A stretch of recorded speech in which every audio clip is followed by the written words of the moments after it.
Hello and welcome to a new episode at Mindset Mastery.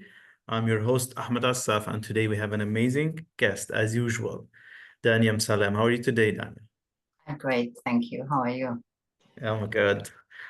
Today we'll be having an amazing topic. We'll be discussing the Islamic view on psychology and personal development. So, if we would start with this question, is about the integration of spirituality and psychology. How does the Islamic teachings integrated the spirituality with psychology? Yeah, I think Al-Ghazali was called not just Hujjatul Islam, but also the father of psychology. Hmm. And what is great about his work, Ihya Ulumuddin, is that apart from this whole work, really like shows the structure of the human being. Hmm. Okay. What are you as human being? What are you constructed of? Who we are, yes. Who we are as human beings. Hmm. And this is where he talks deeply about the nafs. And the nafs is not what we think in mainstream in the Islamic community, like this evil nafs, we have to destroy it and we have to kill our nafs in order to get to Jannah. But the nafs as a whole, and that there are parts of the nafs. Later in history, uh, like the European fathers of psychology, Jung and Freud, have taken this concept of the I and the higher I and the it, and like the conscious and the subconscious and the will and the desire and the passion. And Ghazali has already done that, like hundreds of years ago, and has shown what we are as parts, and he has identified four parts of personality and other parts of the being. Like he has talked about the being.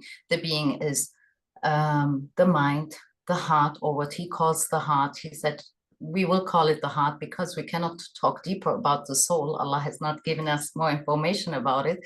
So we Hmm. will talk about the heart, that is al-qulub allati hiya fi sudur, the hearts that are in the chest, and the mind, and the passion or the desire to, like, that moves us forward, Hmm. and the limbs that we need in order to, the memory. So he has talked specifically, named these parts, and has already shown us how these parts are connected, what are the priorities, what is the why we need these parts in order to survive. He talks about anger, that gives us like the power in order to defend ourselves, which is also part of the nerves. But he also talks about the passion in order to marry and eat and work for something greater. Like, and yeah, when I started to read about that after I studied psychology, I said, why don't we know more about it? Why don't we, like, I was studying Islam for over 20 years, studying the Quran for over 20 years. But this aspect was never shown. And in all of the bayanat and khutab and all of that, nafs was meant to be deemed as evil. But we are the nafs. Exactly. This is who we are. So yeah, and to understand that, and to understand it also from the point of view of psychology, has helped me a lot to help my clients to guide the nafs and to control the nafs in order to move us forward in dunya and in akhirah. I love that. And if you would tell me more about the role of the faith and how does the faith is playing the main thing in personal development? There's no development without faith. So what's Uh, your definition for the faith from the first Islamic point of view and how it's a role in the personal okay, development? so there is iman and there is yaqeen. Hmm. And from the Islamic point of view, you have to work on your iman, okay, in order to become yaqeen, ilmul yaqeen. Hmm. Okay, you can get yaqeen two ways. Either you work on it in dunya by pushing yourself into the unknown and trust totally in Allah, what the prophets did and what the stories in the Quran show us again and again, or you can get the yaqeen in the time of death, because this is where you will have yaqeen, where you will see ghaib. So Allah Ta'ala says, الَّذِينَ يُؤْمِنُونَ بِالْغَيْبِ. This is what makes us of the mu'mineen and also of the successful, that we believe in something we cannot see. Now, if you look at the literature of in personal development, be it by Napoleon Hill, be it by everyone who has written about, be it The Secret, be it Think and Grow Rich, or The Science of Getting Rich, which is a book I really love and I love to read again and again, then you will see it's all about faith. You never know. And what you see or what you think you can see, if you limit yourself on only that, you will never go further.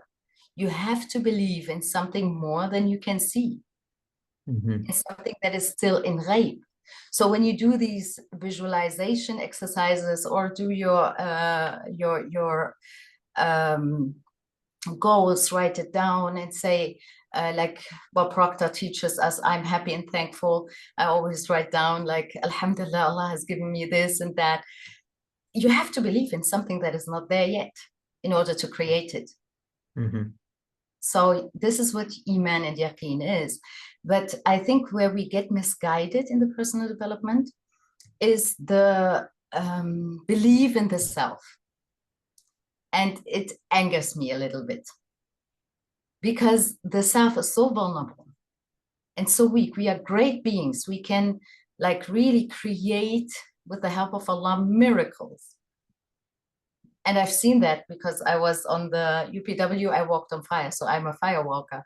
Like to really walk barefoot on hot coals and not get burned or anything shows you how great we are as human beings. But we are also very vulnerable.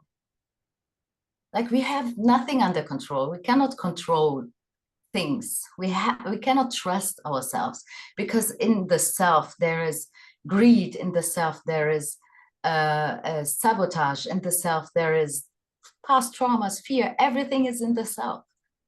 So what you have to trust is this voice, this divine voice that comes from Allah when you're connected to Allah, when you're connected to something higher. And this is what we have as Muslims, but we just don't understand it. We don't fill the gap between this and that. A lot of Muslims think that it's either or. You know, they cannot combine. And this is what I'm so aspired to do, to combine and to fill that gap. So here it comes the mental health. And if we talk in Islam, because we're facing lots of challenges in this life, but as you said, we don't know the why, what's going on, because we never understand ourselves and we never went to that maybe deep self-discovery to understand what's going on inside, or just afraid of asking others to, or ask help from others, not anyone, the specialized one, to help us to get out from the whatever we are stuck in.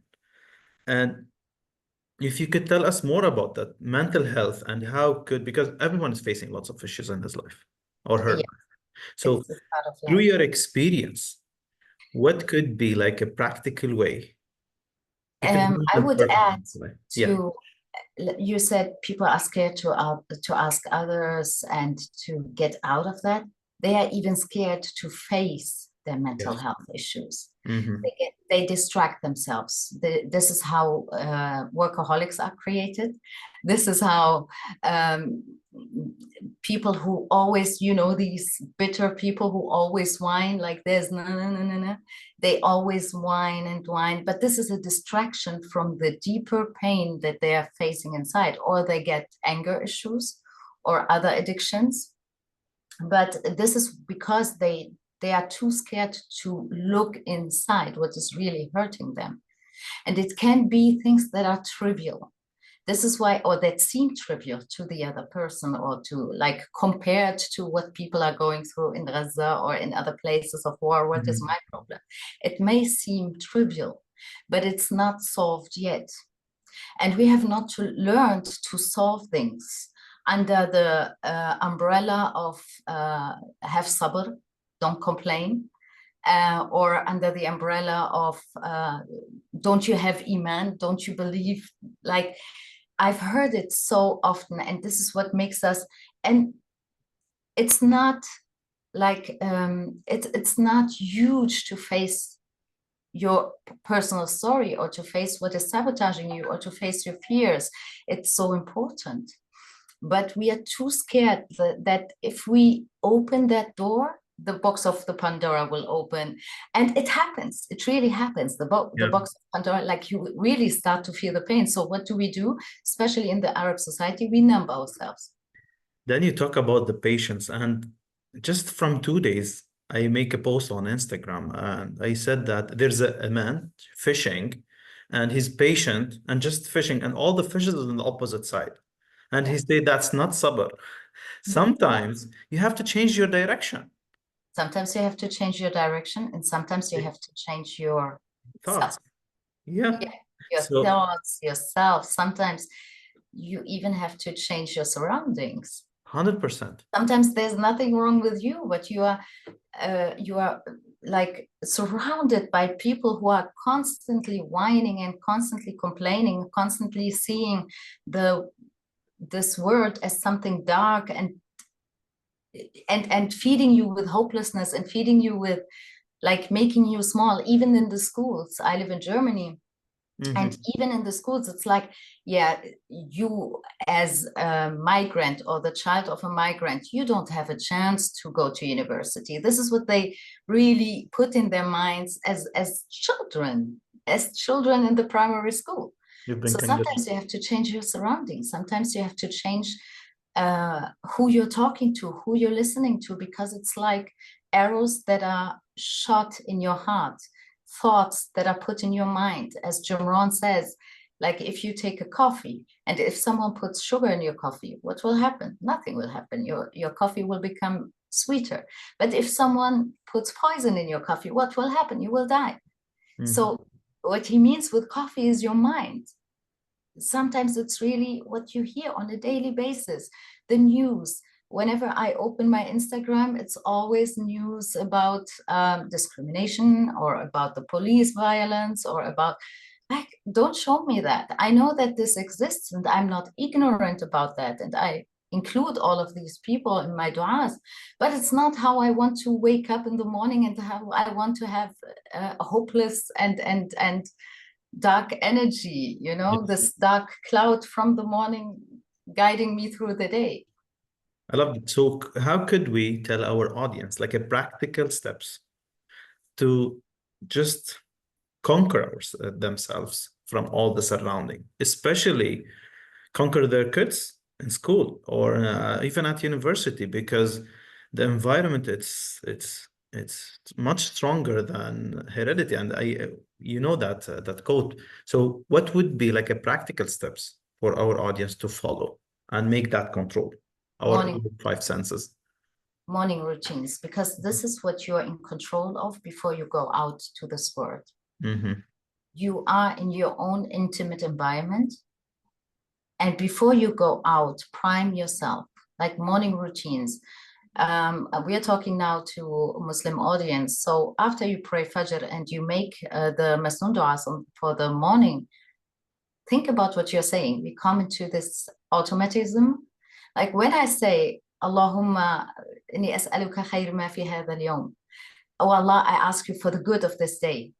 Yeah, I'm asking the Lord of the Lords for everything great on that day. So I have to believe for what I'm asking for. Asking for something and not believing it, it's disrespectful, isn't it? Exactly. If you talk to Allah and you're saying, yeah, my day will be so bad because I have to do this and I have the bills to pay, but you are talking something that you're not thinking and you're not feeling. So it is all about the coherence of the thoughts, the words, and the heart.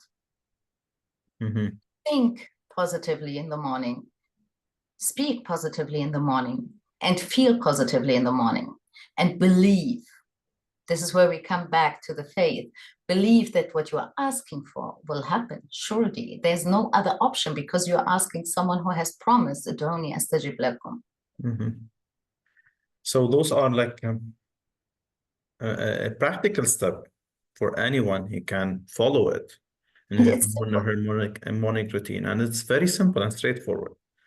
And this would be a great opportunity to elaborate more about the self-improvement and the necessity of that, especially on the daily challenges, because I'm meeting lots of people, and once we start talking about the self-improvement, they are just overwhelmed with the daily routine things that they are doing. They think it's not the right time to start that self-improvement. So from your perspective, and even from Islam perspective, could you talk and about the necessity of the self-improvement above anything else?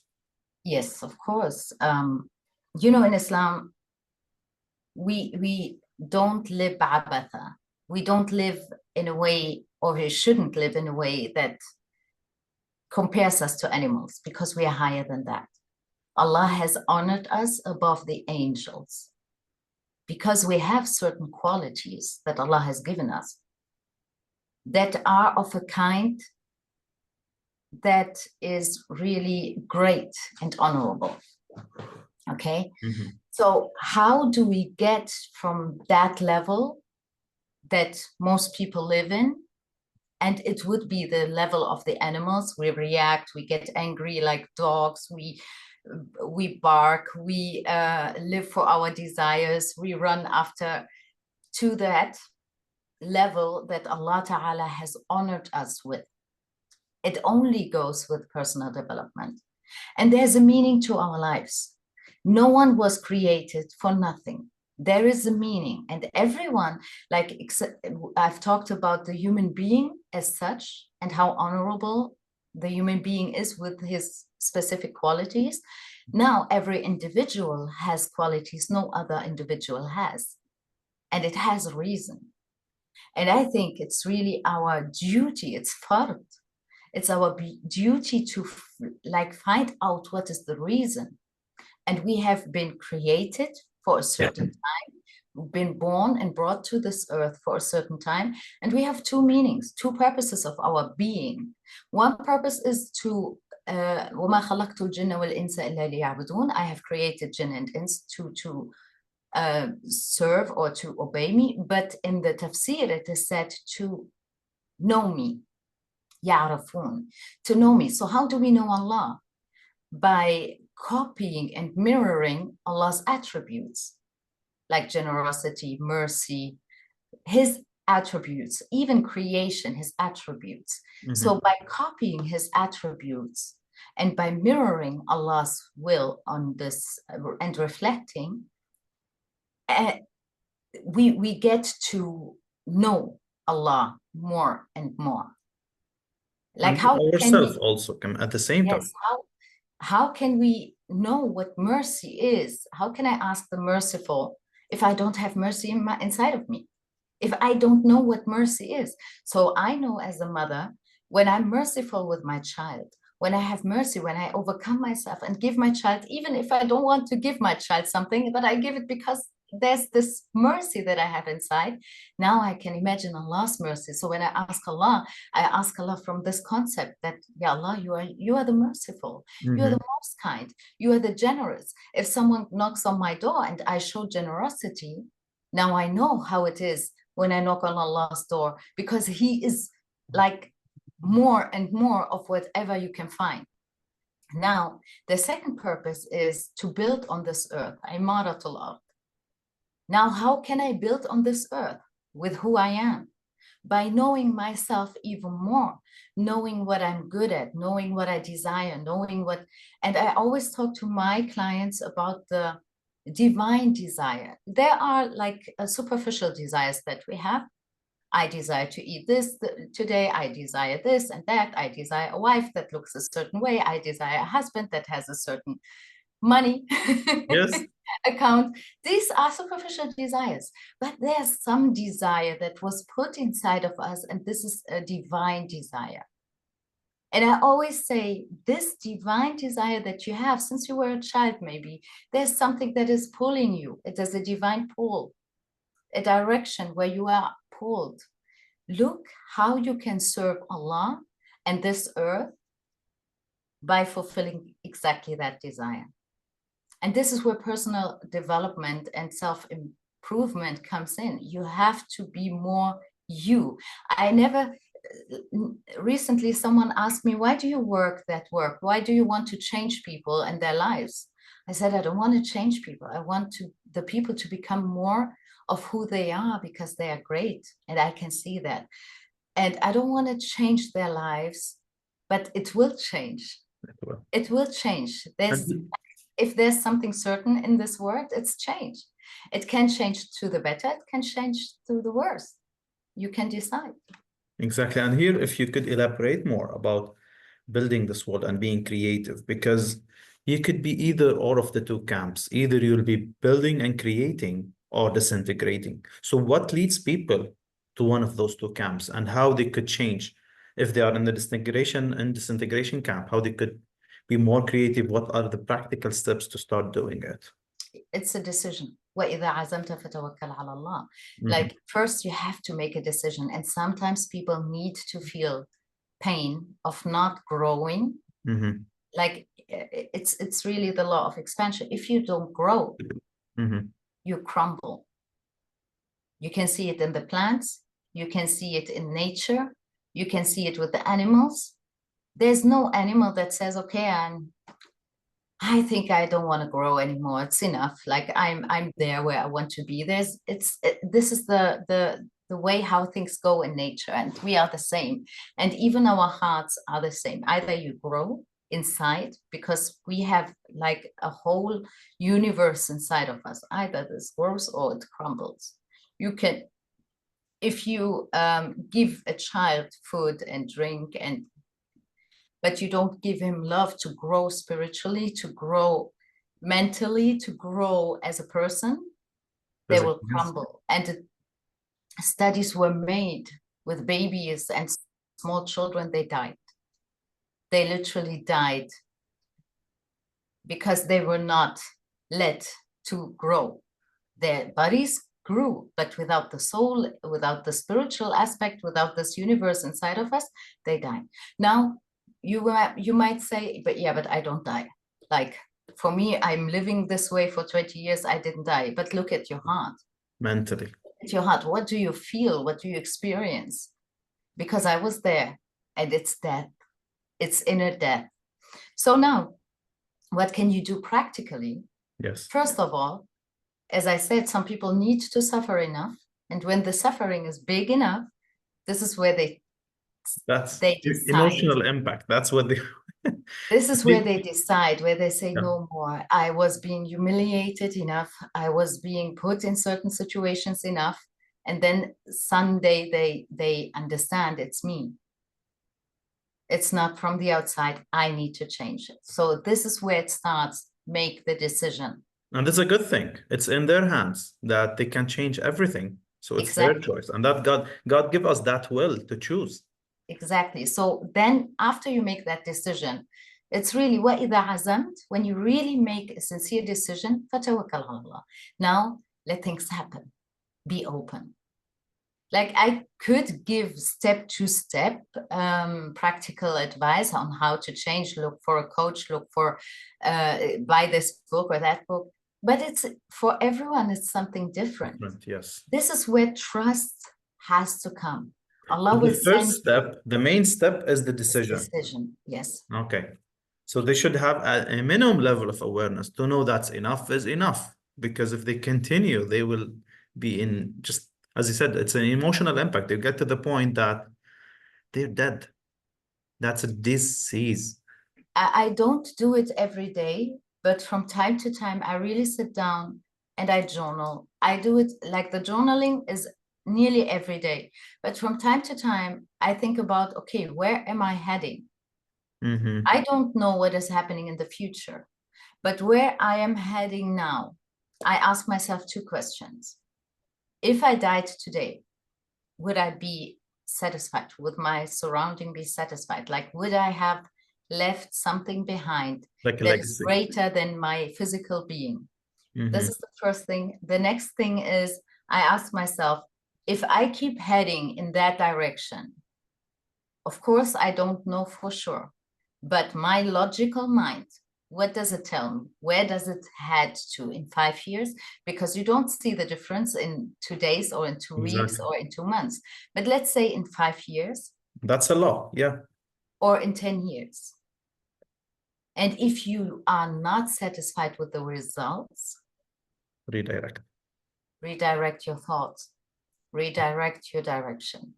Yeah, it's okay to sometimes update your processes, because we always need to upgrade our processes and our belief system and our skill sets, because the things that you have or you know will not get you to the bigger goals unless you have like a better belief system, more enhanced belief system, and better skill set to get you to something bigger and bigger. And it's scary. It Change is should always be. scary. Like it may look easy for some people, but it's never, never. Growth is always um like it's not comfortable. It's always uncomfortable.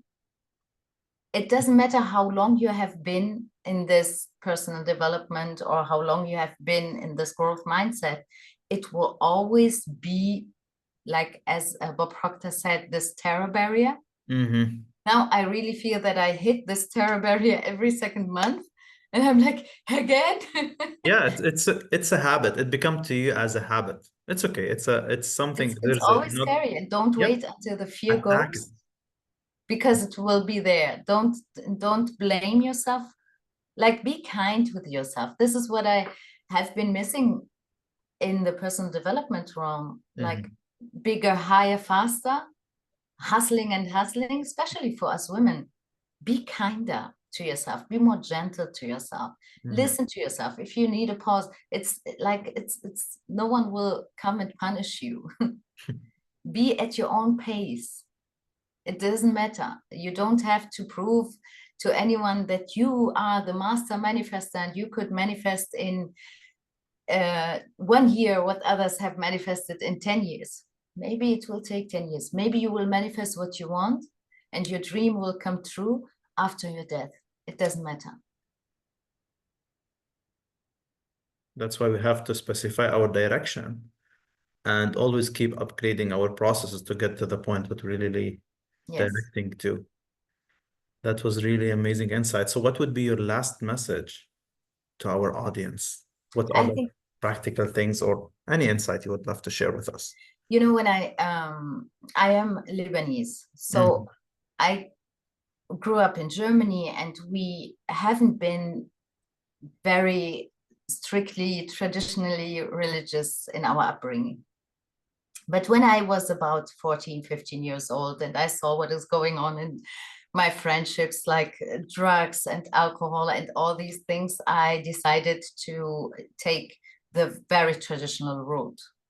And I even wore niqab in Germany because it was my decision. I wanted to separate myself from the society completely. And this is where I visited Lebanon, and everyone was like, "What are you doing, girl?"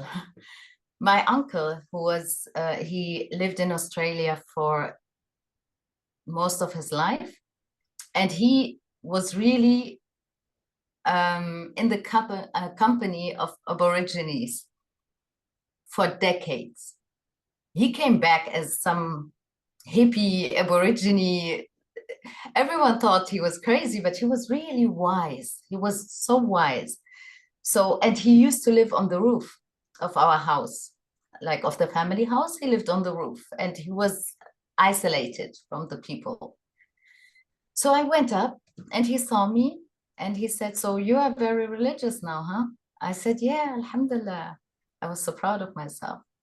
And it was something that I really remember so clearly because it was so um, yeah, so beautiful. It was the sunset. We could see the ocean. You know, Lebanon is beautiful, the mountains and the ocean and the sunset. And we were on this roof, and he said, Dania, I will give you just one advice. If you follow that advice, you will always be guided wherever you are, with whoever you are. Allah has created us with love. And everything that you do, every direction that you go, check yourself if there's love in it. If you lack that love, you are on the wrong route. You are not on the right route. You are not on the right way. So always check yourself if there is love, if there's contribution, if there's love, if you love yourself, if you love what you're doing, if you love the people around you. If this is lacking, then you're doing something wrong. And I think this is my last advice that I would give. What a lovely, lovely advice. Thank you, Dania, for this amazing episode and for this amazing insight, because love, it's the message from God, and it should be distributed with all our human beings, that it should be like a principle for everyone. Because if we exchange love, nothing will, just, it's the end of the world, I think. And we'll be in Mahd Isa, but it's just waiting for those moments. Yes. And Thank you. even in your Yeah, own words, like we don't have to think global, in your own word, if you lack exactly. love for what you do, even if it's personal development, if it's whatever, if you are in a hustle and in a self-made prison-like state where you lack the love for it, it's not the right And place you are. that's the most important thing, that we thought that we're waiting love from others so we can exchange love with them. It will never happen. If you don't send, you will not get.